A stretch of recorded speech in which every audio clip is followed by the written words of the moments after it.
Hi friends, welcome to Law Chat with Girija. I'm Girija Patel, your host for Law Chat, and I am so excited for you to join us today.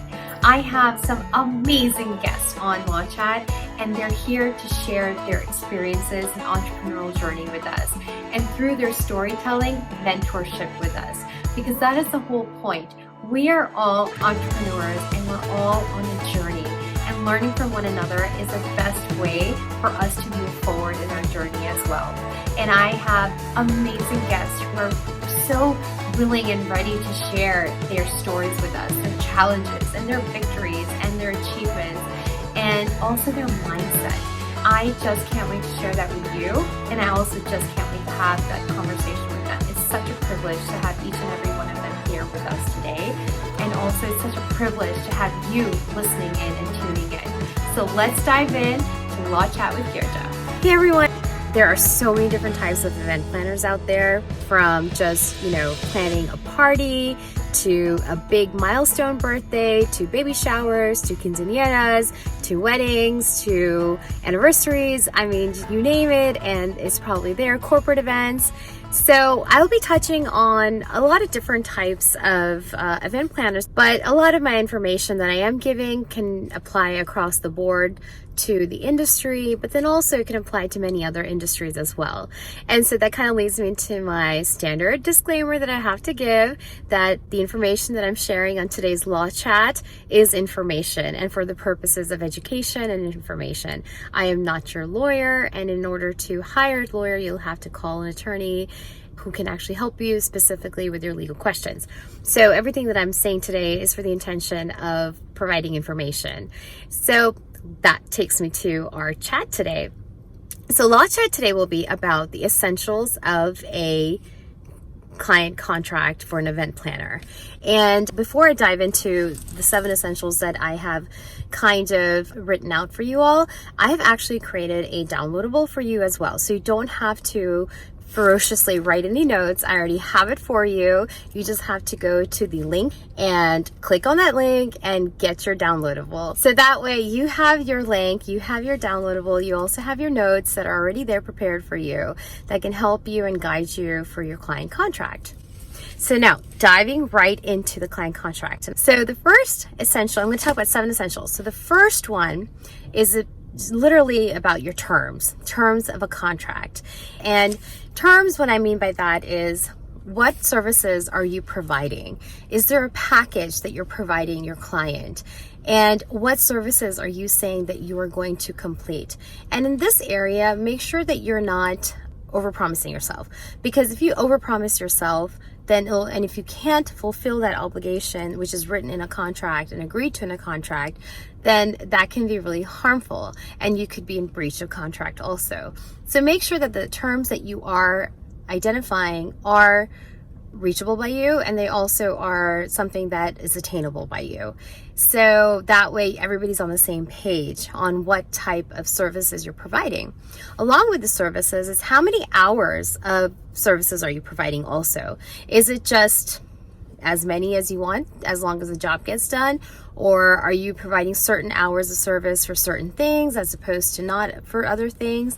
So these are the kind of things that you want to identify in your terms. And also with the terms goes the fees. Like, what is your payment structure? How do you expect payment to be given to you? Do you expect the final payment to be before or after the event? Do you expect a deposit or an advance, and is it non-refundable or is it refundable? So these are all the things that you want to address in the terms section. And also just, so everybody has clear expectations of where they're heading with this business relationship. Plus, then you guys can all move forward confidently on what expectations are as well, and with the job that you need to get done and to provide an awesome event, as of course. So that kind of leads me into the second element or essential of a client contract, and that is the client expectations and responsibilities. So there's a lot of things that you as a event planner will be doing, and all that responsibility will be on your shoulders. But there's certain things that clients have to do in order for you to take the next step.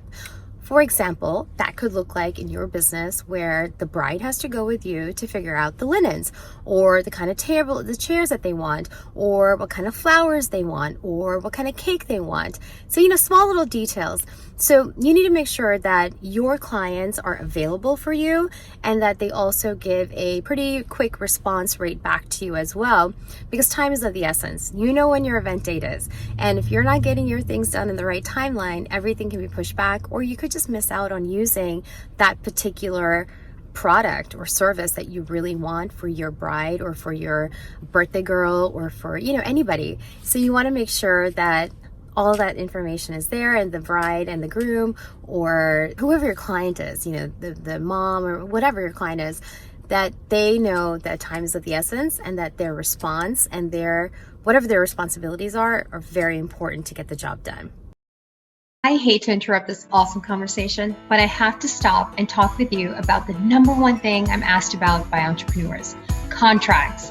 They're vital to any business relationship and to protect your business. But I also know that entrepreneurs, especially when you're starting up, money is tight. But I would never want you to compromise on a strong legal foundation. So enter yourcontractbuddy.com, a website created by me with contract templates created and drafted by me and fellow industry partners.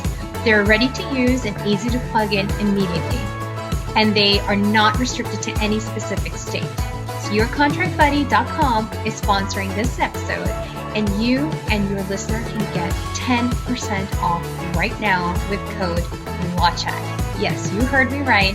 10% off right now with code LawChat. And now back to our awesome conversation. And so then I go to my third point, and the third point is designer discretion, event planner discretion.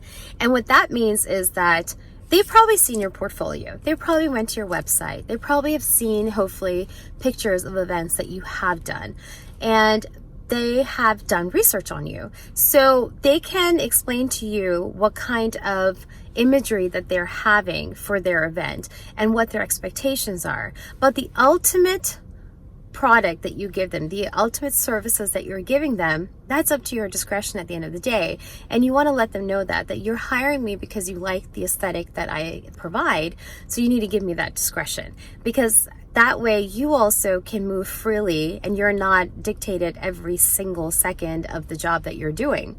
But also this provides that at the end of the day, if for any reason they are not happy and they dislike certain aspects of the design element or the planning element that you've done, it's not a reason to breach the contract. It's not a reason to not pay you, essentially. So that's something that's there that is abundantly clear to them and to your clients that, hey, listen, you've hired me for a reason. Let me do my job. And that doesn't mean that you don't take your client's opinion into consideration, that you don't value their opinion, because that's something obviously that's very important, but it helps you also to ultimately move freely and confidently and do what you're supposed to do because you're the expert in what you do. And then that takes me to point number 4. Point number 4 is that you are an independent contractor. And that's kind of simple, but it's really important to have in there that they're hiring you and you're not their employee, but you're an independent contractor, and that's just the status that they have with you. And then that leads into point number 5, who is doing the work. So sometimes if you're not a solo show and you have a team of people, or sometimes you might have other planners that you take on board on the day of the event, that you need to let your clients know that. You need to let them know that if for any chance that you may not be available, that you're going to get somebody who will be available and who will also be just as good as you and will understand all the aesthetics that are required for that event. Or if you have associates working with you, you need to let your clients know that, the associate might be the one running the show that day, and that maybe you'll have one principal planner, and then maybe you'll have an associate that evening. Just whatever you do in your business, but you need to make it abundantly clear to your client, because they are coming to you. And if on the day of the event you're not there and they didn't know about it, that's going to be a real bummer, and it's not good for your business also. You don't want that to spread that, oh yeah, they get other people to come, and just always think about the reputation of your business when you are doing business as well. And so point number 6 is the communications clause. And this is very important also. And it's important because you want to be able to tell your clients how to reach you, when to reach you, in what methodology they can reach you. Is it email? Is it text? Is it phone call? What phone number to call you? And where to call for an emergency, and then what constitutes an emergency. Sometimes, what may seem like an emergency to them, in reality it's not. So that way you've set some boundaries, and they also understand your boundaries, and everybody is in agreement with that. Which leads to our final point, and that is number 7, the venue and the time of the event. You want to have in your contract the day and the time of the event, where the event will be held, which room the event will be held, if you can provide that. That way, everybody's on board. And that way, one person's not going to one place and the other person's not going to the other place. And there's no confusion. The timings is no confusion. The date's not a confusion. And the venue is not a confusion. So I hope these elements were helpful to you. And if you want to re-listen, share, please do that. Share with your friends. I would love that. But I also have, again, a downloadable for you. Just go to the link and you can grab your downloadable for all the notes from this episode as well. Thank you so much. Have a wonderful day. Bye. Thank you so much for joining Law Chat with Girija. I love these kind of stories and conversations where we can be real, honest, and open, and having fun at the same time. I hope you are inspired and motivated to keep doing the amazing work you are doing. If this is something that gave you all those feels and then some, truly motivated and inspired for you, you can show your love in all or one of these ways. Be sure to give this video a thumbs up, subscribe, and share this video with your community and tell them about it, or share with somebody that can benefit from it. I look forward to seeing you next time on another episode of Law Chat, and until then, keep moving forward. Bye.